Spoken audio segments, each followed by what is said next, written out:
Welcome back to the very special new Spanish Academy. We are now in Module 5 and we have learned many things from Module 1, 2, 3, and 4. We are in the main course where you learn Spanish from the very beginning until fluency with your efforts. We have learned now the alphabet, many phrases, question words, a couple of verbs, and, of course, the camouflage techniques that I was talking about previously, and last but not least, psychology of learning a language, which is, to me, the psychology of life. And today, as I said previously in our previous video, we are going to get finally the introduction of the verbs. Now, how do verbs work? Before we get into that, I'm going to tell you, just so you have an idea, that we already know a couple of verbs like to be. There's two different to be's in Spanish. There's the I am right now, and there's the I am all the time. Alright? But we also know the verb to eat, como. Remember, como, which means to eat. It means also how, and it means also like or as, Well, just so you have an idea, in Spanish the verbs work like this. They work. I work. You work. He works. You see, the third person, he, she, it works, changes. It adds an S. That is, in grammar terms, called conjugation. Conjugation is when a verb changes at the end according to the person who is acting this verb, this action. In this case, it was to make or to work. I work, you work, he works. In Spanish, every person changes. I worko, you workes, he worke, we workamo, you guys workais, they worken. Alright, now I was just playing around. I just did a totally fake example, but I just gave you an idea of how everything changes. Okay? But before we do that, I'm gonna go through a little bit of a conversation. Okay? So you see what we do with our system of learning languages in the new Spanish Academy, the new Language Academy. We go through a little bit of everything, because usually in other schools, what happened to me, why I didn't like learning languages, because in other schools, they teach you things that you don't use, very, very basic things. While here, we teach you phrases and then advanced words, because maybe on the way back home, you think about certain things, but then on the chat, on TV, or somewhere else, you hear other things. And then on the street talking with somebody, you hear other things. So on our daily basis, we practice language. We do many things. We don't just do basic things. So we have to use what we have to learn what we constantly use on our daily basis so that we can learn more effectively. And that's what we're doing. And now we're going to look at a little conversation with some words that we already know. And the first sentence is, Hola, ¿cómo estás? Hola means hello. Now, don't say hola, hola. We know it has an H. You know I told you before, but some people still keep making the effort of making that mistake. So don't make that mistake. There's many other mistakes you can look forward to, but don't do these simple mistakes. Don't say hola, it's hola. It's not hola, it's hola. Hola. And also the L is not lo, hola, like maybe the English L as in hello, or Russian L like in lampa, or the Catalan L. Spanish L is a soft L, mягкий L, alright, soft L, hola. And then we have, ¿cómo estás? ¿Cómo estás? How are you? Now, for the Russians, if you're not Russian, you might wonder, why are you telling me this? I don't have this problem. Well, maybe it can be your next language. Russians make the mistake, usually when speaking Spanish, that when we have a word like como that has two O, the O that does not have the accent, in Russian they pronounce it as a. In Spanish, you cannot make that mistake. Okay, very, very important. Now, give you an example. We have the word como, como. Since it has the accent in the first o, como, a Russian would say coma, coma. Don't say coma, because coma in Spanish means a comma, zapitaya. Alright, so you cannot say coma, has to be como. Or here, it says eso. Since the o doesn't have the accent, a Russian would say esa. If you say esa, it becomes feminine. It would be something like eta, when it should be eto or etat. Alright, so it has to be eso, no esa. Understand? Okay, so let's continue. Hola, ¿cómo estás? Hello, how are you? ¿Cómo estás? And we answer, estoy muy bien. Mi amiga, I'm very good, my friend.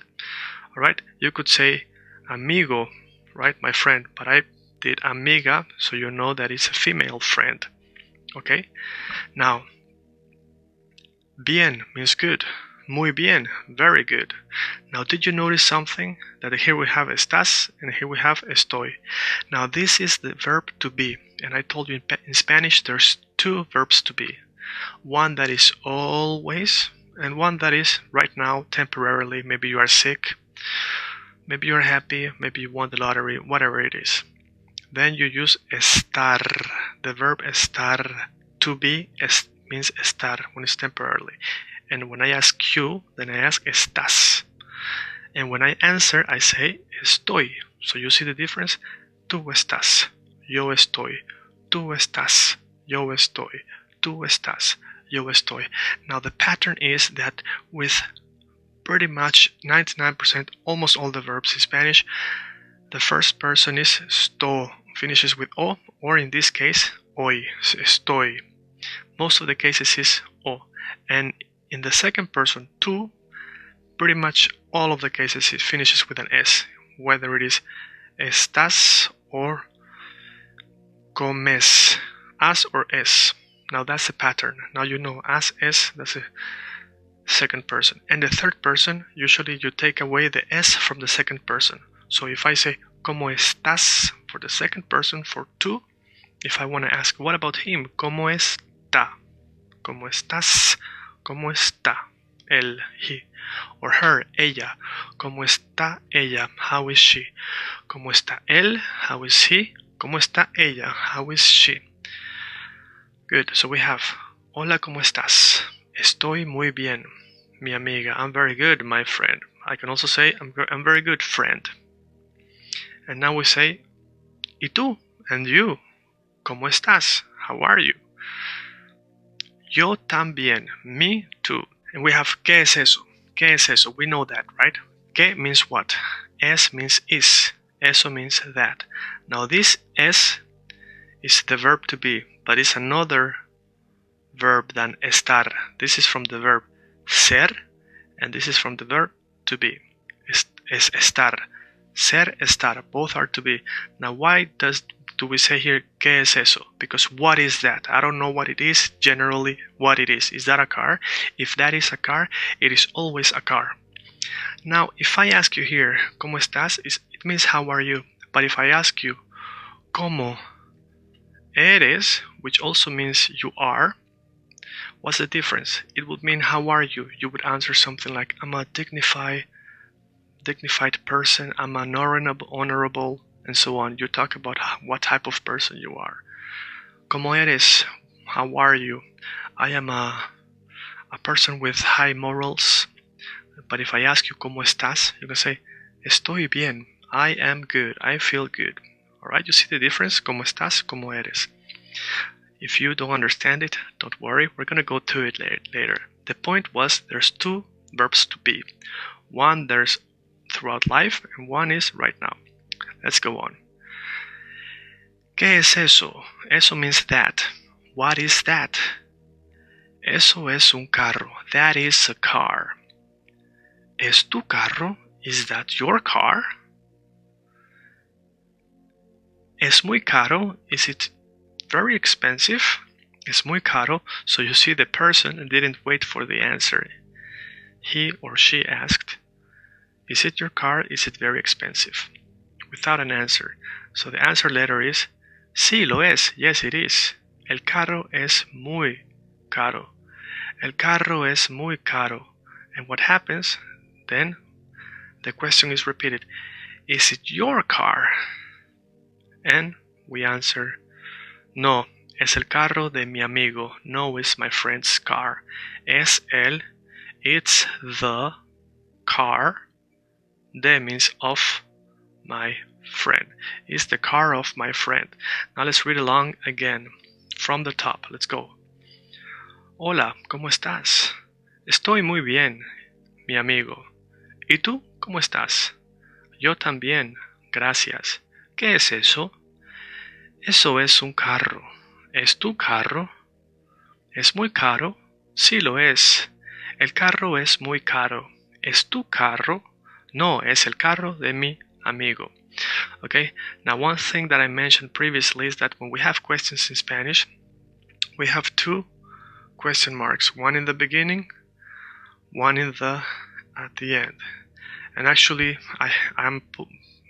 it should be the other way around. It should be backwards. But in my keyboard, we don't have it right now. So we write it anyways like this. Why do we do it? Because the way you ask a question in Spanish is just the same way you answer. For example, in English we say, that is your car, when we know it's your car. But when we don't know, we ask, not that is your car, no, we ask, is that your car? So it changes from that is your car to is that your car. In Spanish, the question and the statement are the same. The only difference is the intonation. So you say, that is your car, that is your car. And to know when to make the intonation and change the way you speak, it helps to have the question mark before the question starts and at the end as well. So that's like a tip when we read a guide, and that's why we have it in Spanish like that. Okay? So now let's look at the pronouns. The first is yo, tú, él, ella, he, she, él, ella. Let me do it pink as we do it in this course. We usually do feminine pink so that we know how Spanish properly works. Okay, yo, tú, él, ella, usted. Nosotros, vosotros, ellos, ellas, ustedes. Okay, now a lot of things happen right now. It's very simple, but if it's your first time, you might have some questions. Yo means I. And the reason why I have a one to the left is because I is the first person. That's how we usually say in grammar terms, okay? I is the first person. So we say something like I, and the second person is tú, you. The third person is he, she, it. And I change colors because the verb changes. Alright? So the verb changes for I, for you, and he, she, it. And they are the first person of singular. Singular means only one person, only one. So I, one, tú, one, he, one. And then we have the first person of plural, which is almost like I, but many I. That's a group. We are together. That's we. We. And we is the first person of plural. Plural means more than one. And it's also read. It's not because it conjugates just like yo, but it's read because it's the first person of plural. So we don't confuse ourselves. And then we have vosotros, which is you guys. Vosotros me escucháis. You guys listen to me. And then we have ellos, which means they. Ellos. And then we have ellas, which means they. What do you think is the difference between ellos and ellas? The difference is that ellas is for only girls. It's girls' world, only for girls. No exceptions. But when it comes to ellos, it means for boys, but it also means girls when it's a group of mixed boys and girls. Very inclusive. Ellos is inclusive. except boys and girls together, it's ellos. But ellas is only for girls. Okay? And that's fine. Well, ustedes means the same as you guys, but is in the old days it meant to be respectfully speaking, like to your elders or and so on. But nowadays it's basically the same as you guys, as vosotros. And the main difference is that vosotros is used in Spain. All over Spain they use vosotros. And the verb that follows changes according to vosotros. But the verb that follows for ustedes is the same verb as ellos and ellas. So, for example, wait, let me do like this first. We have the same in singular, we have usted. So usted is one person that you treat with respect, with reverence, an elder, a person you don't know, your boss, your auntie, and so on. That's usted. So instead of saying tú, because it doesn't sound polite, you want to be polite, you say usted. But the grammar is the same as el. Alright, it's the same as el.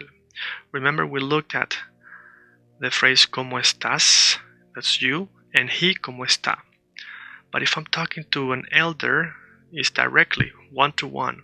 But I still ask ¿Cómo está usted? Just the way I say ¿Cómo está él? How is he? I say ¿Cómo está usted? How is you, a person of respect? I cannot say ¿Cómo estás usted? ¿Cómo tú estás? ¿Cómo está usted? Do you understand the difference? If you don't, it's okay. Sometimes learning a new language is about accepting that you don't understand, but keep on going because it accumulates and you will get it soon. Now let's go back to ustedes. Ustedes is used all over Latin America, exclusively all over Latin America, and vosotros is used exclusively all over Spain. Okay? But yes, there are some people in Spain that lived or hanged with a lot of Latin people and they say ustedes, or they lived in Latin America. And there's Latin people who lived in Spain or spent a lot of time in Spain and say vosotros. That's fine. But generally is in Spain they use vosotros, in Latin America they use ustedes. Now you ask me, which ones should I choose? Which ones should I don't know if I'm going to Spain or to South America, or I want to first go to Spain or South America. Listen, my answer is other courses will tell you vosotros is like they do in Spain, is the right way. You should do it like that. Forget about ustedes. It's not the Spanish way. Other people will tell you ustedes. Ustedes is spoken in 20 countries. It's spoken is thanks to ustedes, thanks to Latin America, is why Spanish is so popular and so huge. What I tell you is learn both. I have no feelings towards ustedes or vosotros. People are very territorial and they think I should be vosotros because I'm from Spain and I'm proud. Should be ustedes because I'm from Latin America and I have emotions. I don't care. Choose both. Choose both because it will open your mind. It will free your mind. And also because the more you learn, the easier it will be for you in the future. And as I told you in our previous lesson, learn to speak a little bit with the Spanish accent and also learn to speak with the Latin American accent from Ecuador or from Colombia or Mexico or something, so that you have, as I said, more legs to fall on. So maybe you speak with the Ecuadorian accent and then after 5 minutes of trying hard, you might fade away from that accent, but instead of falling back to the English accent, you fall back to the Mexican or to the Spanish accent. So that's why it's good to learn as much as possible, to read as much as possible, to listen as much as possible to podcasts, to music, to news, to soap operas, whatever you want. Read books, that's the best thing I would say. So now let's go to the real deal, what you've been waiting for. Okay, so now that you had kind of the theory, now we're gonna look more at the diagrams, at the tables. And these are tables that I've created for you. And this is very important. Now, when you look at the dictionary for a verb, you find what's called the infinitive form of the verb. In Spanish, the infinitive form of the verb finishes usually with ar, ir. That means a, ere, e, ere, I, ere. That means A-R, E-R, I-R. A, ere, e, ere, I, ere. This is very important.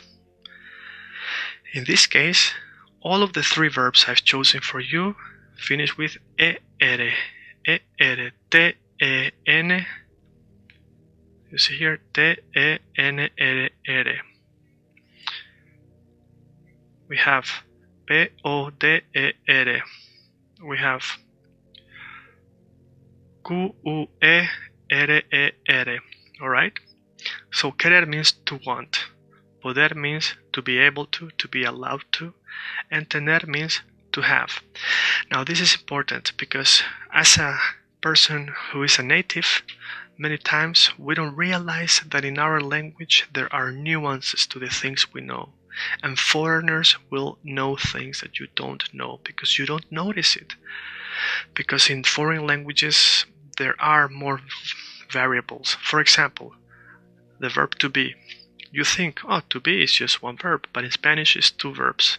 To be right now, to be always. Now the verb to have. You think to have, that's just one verb. But in Spanish there's two different to have. There is I have a glass, I have a teléfono, I have a pluma. Alright, I have a computadora, computer. That's possession, something you possess, you can hold. Now there's another have, which means I have done, I have seen, I have eaten, I have read, I have learned. That's another have. Okay, I have a car, I have read. Two different haves.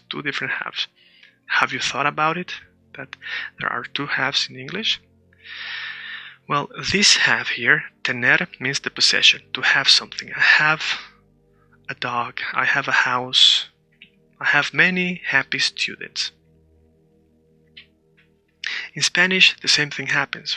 I'll give you an example. The word razón or razón, what do you think it means? If you think it means to have a reason, then you are right.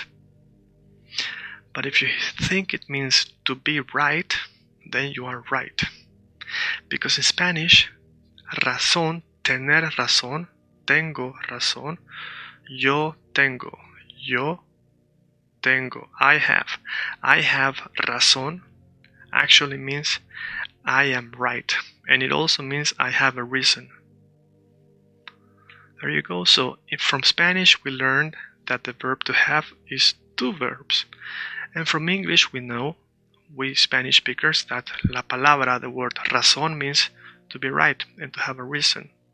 And this is why I love languages, because languages give you codes. What am I talking about? When I realized by translating to somebody who was learning Spanish, they asked me, what does the word razón mean? I'm like, oh, that means reason. Wait, no, that means to be right. Wait a second, it means both to be right and have a reason. And then it clicked. Everybody is always right, even though they are wrong, as long as they have a reason. So whenever you discuss with somebody, don't ever tell them you are wrong, because they will say, I have a reason, I'm right. In Spanish, tengo razón, and that got me thinking, wow, so maybe I shouldn't tell them you are wrong, I should tell them your reason is incorrect, let's work on your reason. I don't know if you got what I just said, but that's mind-blowing. So let's not get into that topic, because it will never end. So let's go back to the verbs here. We have yo quiero, I want. Yo puedo, I can. Yo tengo, I have. Again, yo quiero, yo puedo, yo tengo. Do you see the patterns?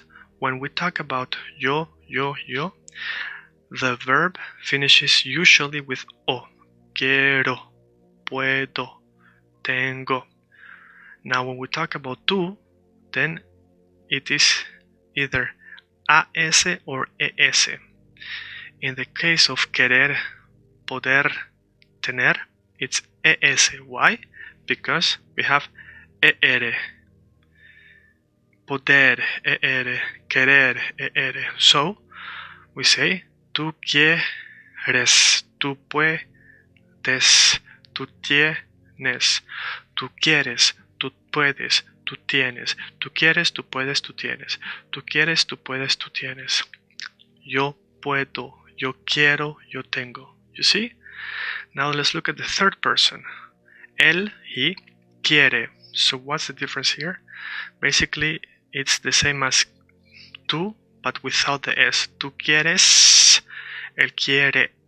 Tú quieres, él quiere. So let's look at yo, tú, él, ella, usted. Yo quiero, tú quieres, él quiere. Yo quiero, tú quieres, él quiere. Ella quiere, usted quiere. Yo puedo, tú puedes, él puede. O es E. Tengo, tienes, tiene. O es E.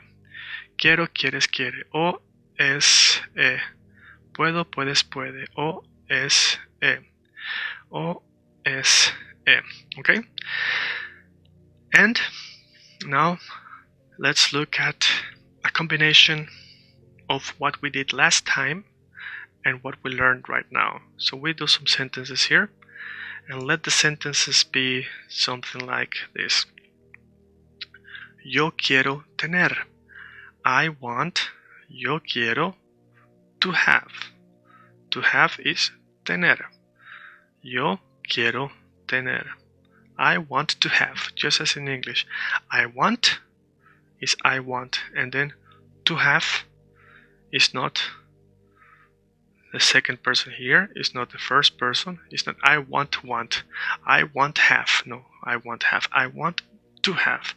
So we go from first person, yo quiero, to infinitive, tener, I want to have. How can I use this? This is just a table. What does this mean to me? I'm wasting my time. Now let's make an example.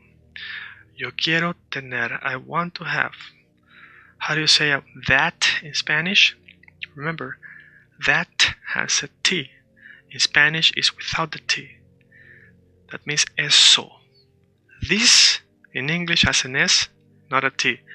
So in Spanish is with a T.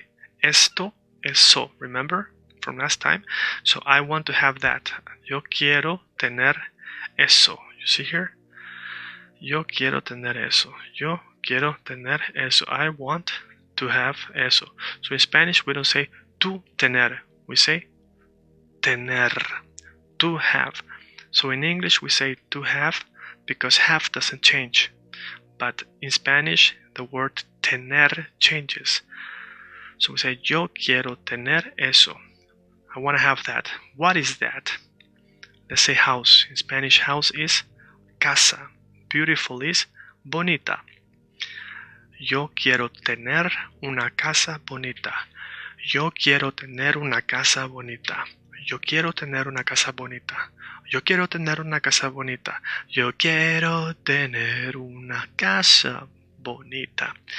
Now that's an example of how you should not sing. But as long as nobody watches, what's important is that it flows and you sound as good as possible like a native speaker. Okay? That's what we're trying to get here. Sound perfectly, sound beautifully, and also have a good grammar and good vocabulary. That's the key to Spanish.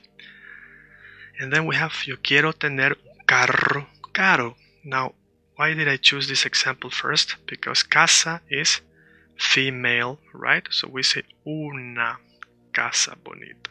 Yo quiero tener una casa bonita. Okay?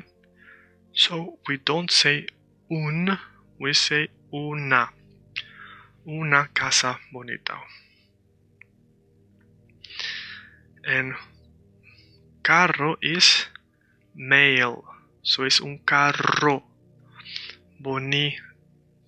caro, un carro caro, un carro caro. So un carro caro, una casa bonita. Very good. If I want to say a beautiful car, I can say un carro caro y bonito. A beautiful and expensive car and beautiful car. Now we used this one, yo quiero, and then tener. Now let's use plural. Then we would say nosotros. Nosotros, that means us, we. Nosotros queremos, we want.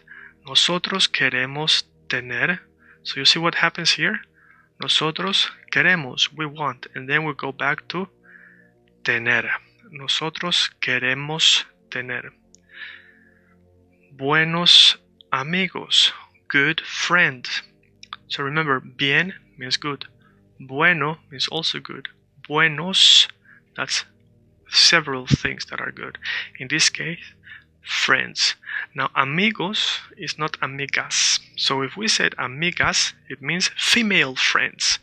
But when we said amigos, it can mean both male friends or mixed male and female friends generally in life. And here we have yo quiero tener una casa bonita. I want to have a beautiful house. Yo quiero tener una casa bonita. Oh, that was very fast. Try it. Yo quiero, yo quiero, yo quiero, yo quiero tener, yo quiero tener, yo quiero tener. You might have a problem with the Well, we have a video with how to practice the Think about the D. Yo quiero tener una casa bonita. Yo quiero tener una casa bonita. Una casa bonita. Okay. And here we have yo quiero tener un carro caro. But let's use nosotros. Nosotros queremos. Nosotros not quiero, but queremos. Queremos. And then it doesn't change. Tener una casa bonita. But then we have vosotros queréis. Ellos quieren. Now, why do I have the same colors? See here? Red. First person, red. Second person, green. Third person, blue.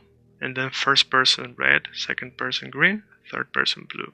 Because first person, I or we. Second person, you or you guys. Third person, he or they.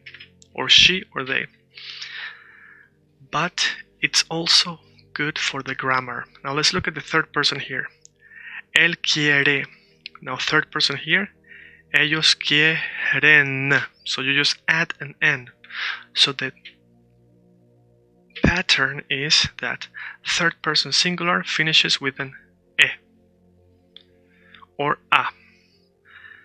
And in plural, third person is the same, but you add an N. So you see here, quiere, quieren, puede, pueden, tiene, tienen. You see here, tiene, tienen, puede, pueden, quiere, quieren.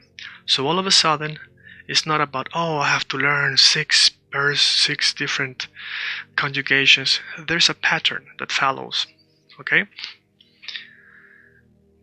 Now let's go through it again. Yo quiero, I want. Yo puedo, I can. Yo tengo, I have. Now let's mix two verbs that we didn't mix before. We had yo quiero tener, I want to have. Now let's do like this. Yo puedo tener. Yo puedo tener. I can have. Alright, so let's do like this. Yo puedo tener todo lo que quiero. I want to have. You see what we're doing here? This is so beautiful. We are using every verb. What do you think it means? Yo puedo means what? I can. Sorry, here, this was wrong. Tener. What means tener? To have. I can have. Yo puedo tener todo means everything. Todo. Think about to do, my to-do list. Everything list, my everything list. To do. In Spanish is todo. Todo means not to do. Todo means everything. Everything. Todo. Todo. Yo puedo tener todo. I can have everything. Law. What is law? I told you. But it's okay if you don't remember, because now you will remember. Sometimes people remember when the teacher gets angry and points the finger. Yo puedo tener todo lo. Everything that, which, and then que means what? Que means what, but it also means that. The connection. Everything that.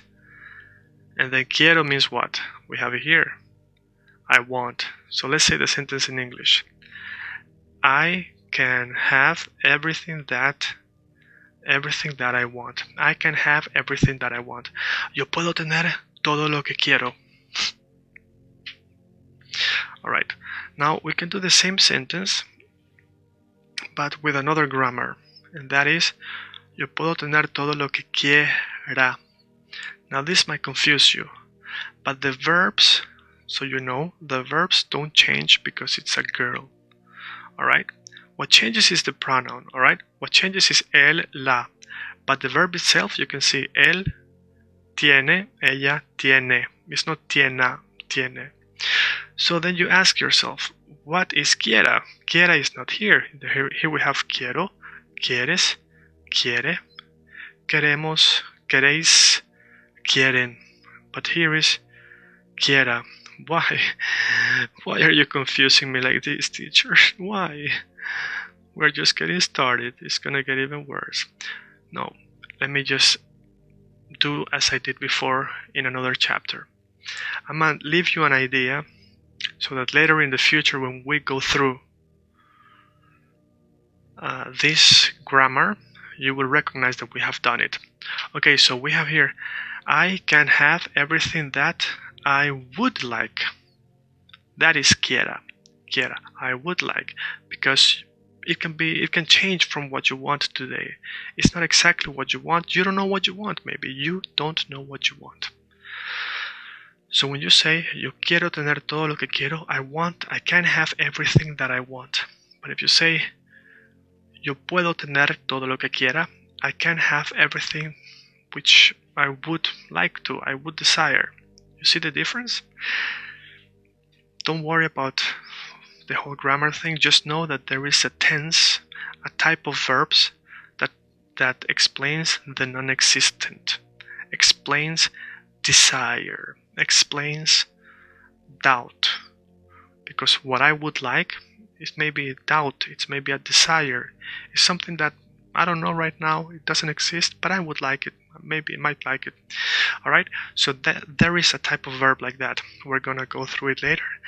I'm not gonna explain what it's called right now, because I don't wanna overwhelm you with terms of grammar. But let's read it again. Yo puedo tener todo lo que quiero. Yo puedo tener todo lo que quiero. Yo puedo tener todo lo que quiera. But, okay, how do I say it if I'm talking about you and I'm telling you that you can do it and you can have it? Alright, then I'm gonna help you out.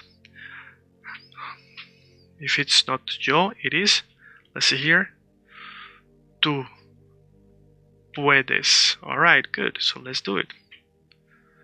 Let's do it. Tú puedes. And then tener is the same. Todo lo que quieres. Tú puedes tener todo lo que quieres. Alright? So we're playing with what we have here and here. Alright? And here and here. Okay. So tú puedes tener todo lo que quieres. And what about the unexistent, the non-existent? Then you would say tú puedes, let's change. Tú puedes tener todo lo que quieras.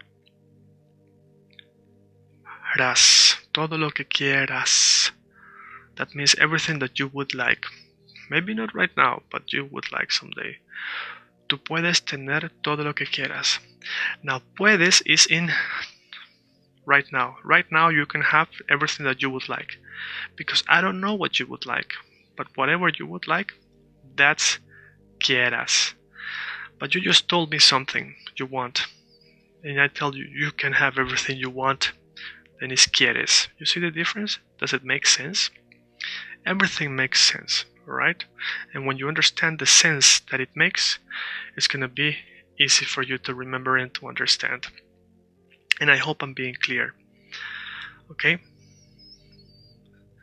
So as you can see, in English you just say whatever you would like. I would like. So it's would like, would like, would like, would like. I would like, you would like, he would like, she would like. But in Spanish, as you can see, it changes. Quieres, quieras, quiera, él quiera, nosotros queramos, and so on. So now let's go to another page and we're gonna look here at different verbs again. Querer, to want, querer. Now, tú quieres tener un perro. You want to have a dog. You want to have a dog. Tú quieres tener un perro. Now, what type of a sentence is that? What type of a sentence is that? You want to have a dog. Well, you just told me you want to have a dog, so I'm just reiterating that. So, tú. So we have tú here, and you know that it should have a tilde. Tilde is a line on the top, because it's you. Your doesn't have a tilde. In Spanish, it's also tú. Now, quieres tener un perro. Why is tú in parentheses? Why do you have you in parentheses? Because quieres cannot be I, because I is quiero. It cannot be él, because él is quiere. It cannot be we, because we is queremos. It cannot be you guys, because it's queréis.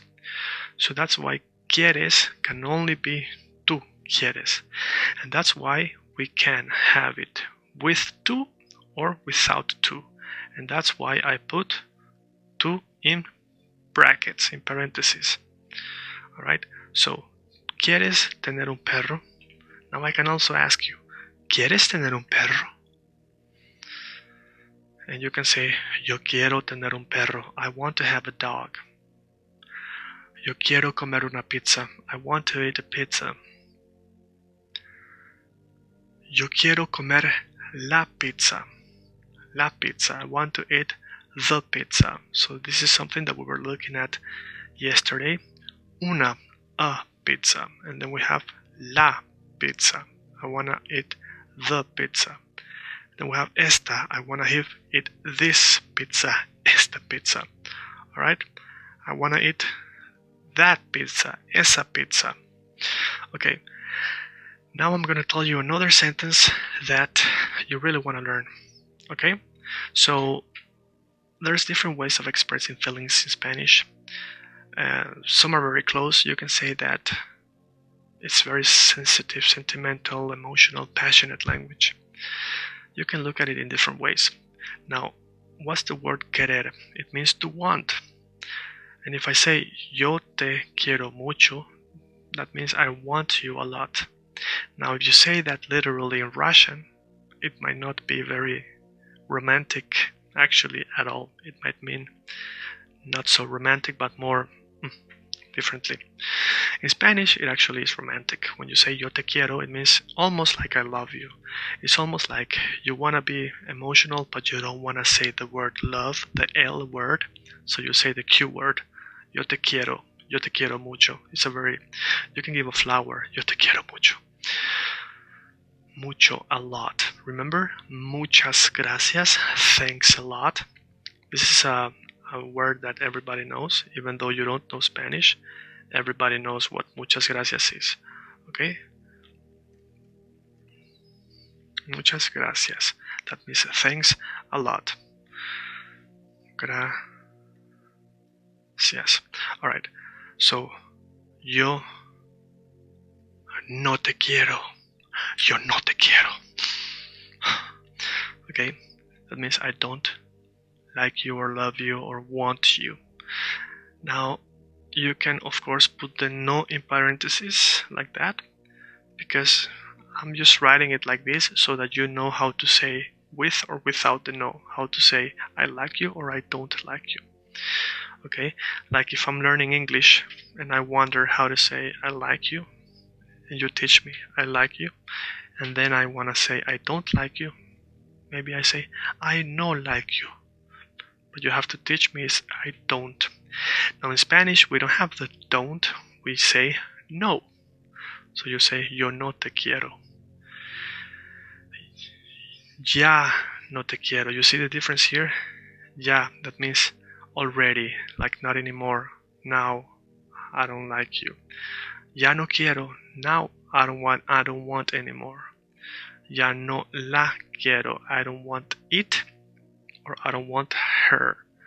So when is it it or when is it her? Well, if I'm talking about a girl, then I say I don't want her. Ya no la quiero. But you said that she is ella. Yes, she is ella.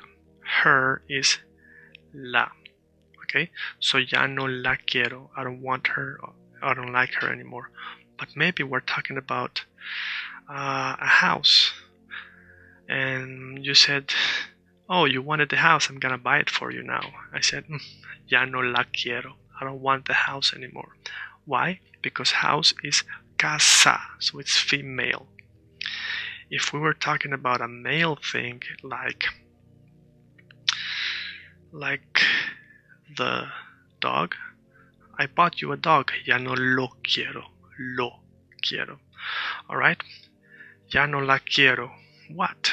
Let's put here la casa, so we know what we're talking about.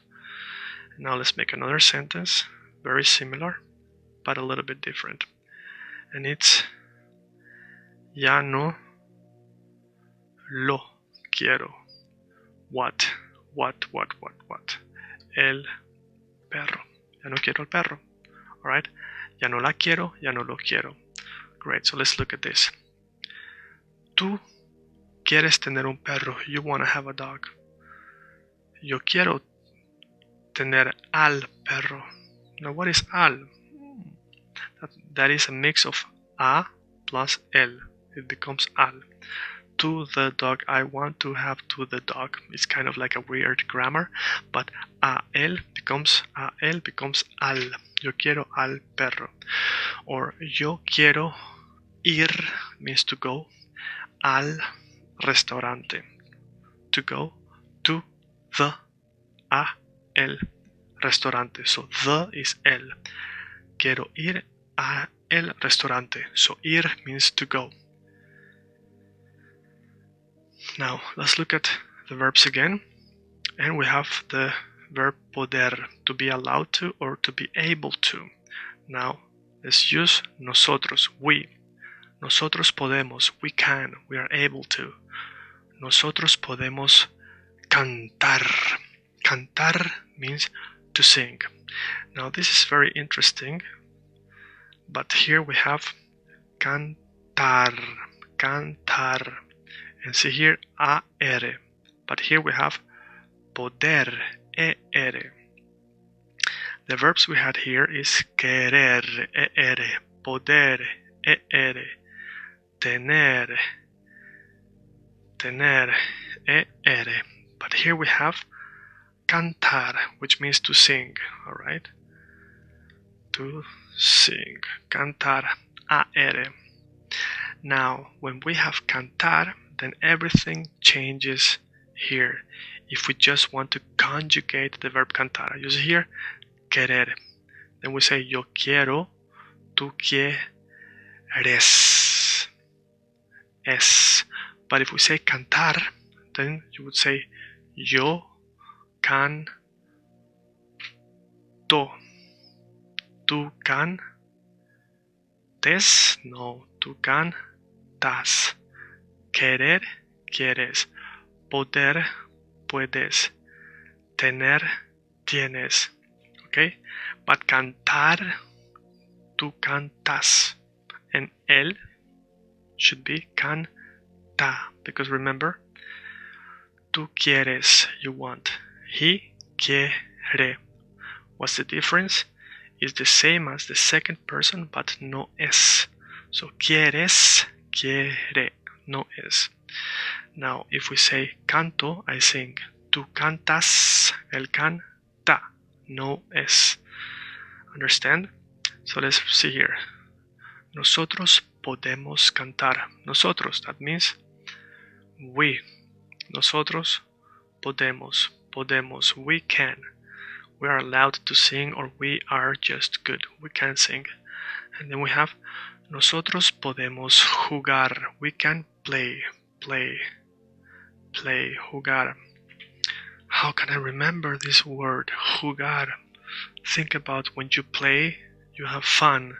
The moment is joy, joyful. Jugar, jugar. Because the J in Spanish is jugar. Nosotros podemos jugar in.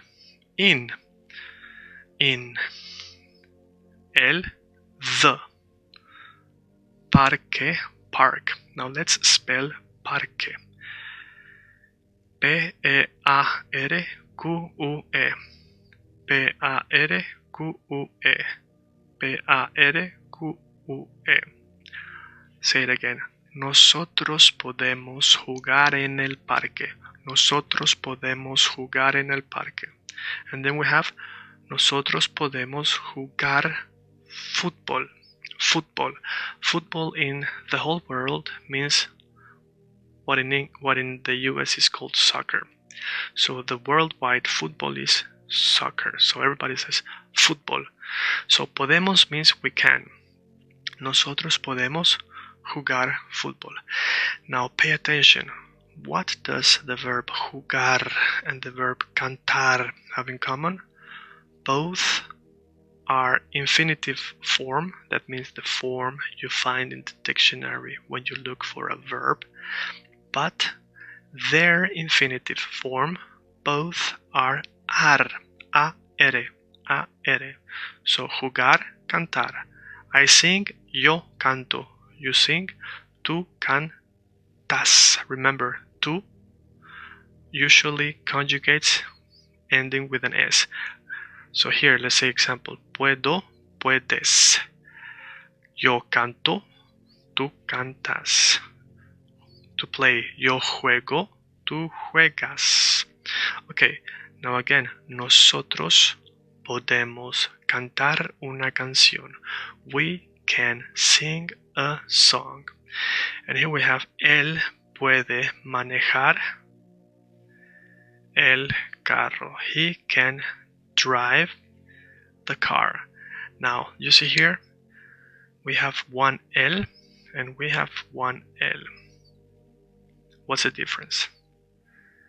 L means the car, and this L means he.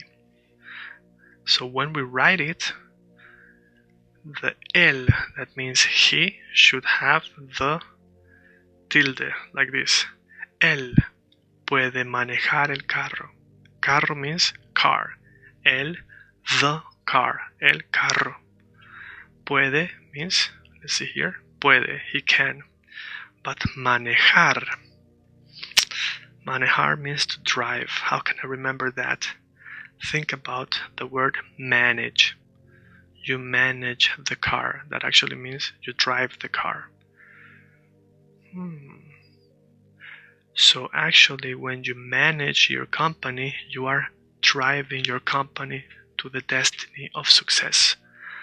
Your company has to be managed, has to be driven to the destiny which is success. Just like the new Spanish Academy. We're driving this academy, this course, which is alive, into the success, which is your fluency and happy students. So think about driving a car is like managing. So, él puede manejar el carro. He can drive the car. Él puede manejar el carro. You see, only in a couple of lessons we've learned so much. Think about it. Let's go to the next one. Ella means her. Ella puede, she can. Ella puede escribir en chino. She can write in Chinese. Now, one thing you might wonder is, I see that the C is not capital letter for Chinese. In English, Chinese, or any language should be written with a capital letter. In Spanish, no. In Spanish, just the country is written with a capital letter. The names, your name, or a city, but not a language. Okay? And it's not like German where all the nouns are capital letter. No. Mayúscula is capital letter. No. Okay, so el carro es rojo. Rojo. The car is red. Rojo, red. Sounds similar, right? El carro es rojo. And then el carro es de color rojo. Basically, this is the same sentence, but we're adding de means what? Of. Color, color, of color red. So the car is of color red. The car is of red color. In Spanish we say the car is of color red. El carro es de color rojo. So of course we wanna do what? We wanna connect like this. Carro es oeste. El carro es de color rojo. El carro es de color rojo. Now, we're gonna do the same sentences here because we have él, which is he. We have ella, which is her. Or she, I'm sorry. And then él is not he. Él means the. Alright, the car, so that's different. Now let's do an example with the usted, the word usted, which means you but respectfully. Usted me puede, you can, to me. Usted me puede ayudar. Alright, usted me puede ayudar, or is just a statement. Usted me puede ayudar. You can help me. Usted me puede ayudar. Now, what do we see here in common? What's in common is that puede, and puede. Él puede, ella puede, usted puede. The difference is when I talk about ella and él, I talk about them, third person. But when I talk about usted, I'm telling you, I respect you and I'm telling you directly. But the verb is the same as he and she. Okay? Usted me puede ayudar. You can help me. So let's go through each person. Okay? Each person is yo, tú, él, ella, usted, nosotros, vosotros, ellos, ellas, ustedes. And then yo puedo, tú puedes, él puede, ella puede, usted puede, nosotros podemos, vosotros podéis, ellos pueden, ellas pueden, ustedes pueden. Very good. And we have now more examples, but with the third verb, which was tener, to have. And the examples are yo tengo, I have, un, means what? A problema. Now this is an exception. Es una excepción, an exception, una excepción. Why? Because problema finishes with a, but it's not female. So we do not say una problema, we say un problema. Many people who don't know Spanish say, in movies we have heard, uno problema. No, it's un problema. So if I say yo tengo, I have, un problema, con means with. Yo tengo un problema con, I have a problem with. Now este, what is this este? We have done it 3 lessons already. Este means this. And idioma sounds like idiom. Idiom, language, tongue, idioma. I have a problem with this language. Yo tengo un problema con este idioma. Now if I'm talking about that language, then we just say con ese idioma. Alright? Now we have here, tú tienes una amiga muy guapa. Amiga means what? Amiga, amiga, amigo, amigo, friend, amiga, female friend. Muy means very. Tú tienes, you have. Wait. Tú, you have. Wait, you, tú should have a tilde. Yeah, so we write like this. Tú with a tilde. Tú. Because if it doesn't have a tilde, then it means your. You don't say your have, we say you have. So it's tú tienes una amiga muy guapa. Guapa means what? Guapa. Guapa means beautiful. So you have a very beautiful friend. Okay? So tienes una, tienes una. You have tienes una amiga muy guapa. And here, ella tiene un mapa del mundo.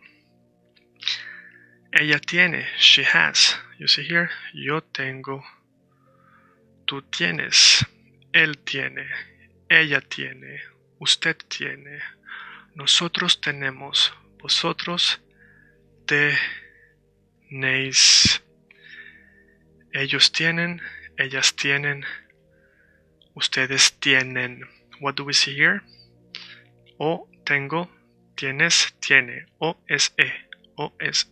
And then hemos, tenemos.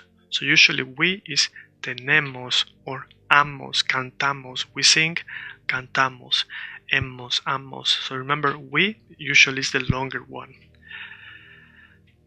And then vosotros tenéis, eis. And then the third person of plural is tienen, which is similar to the third person of singular, but with an N at the end. Right? Like this, tienen. Okay. So, él tiene el mapa del mundo.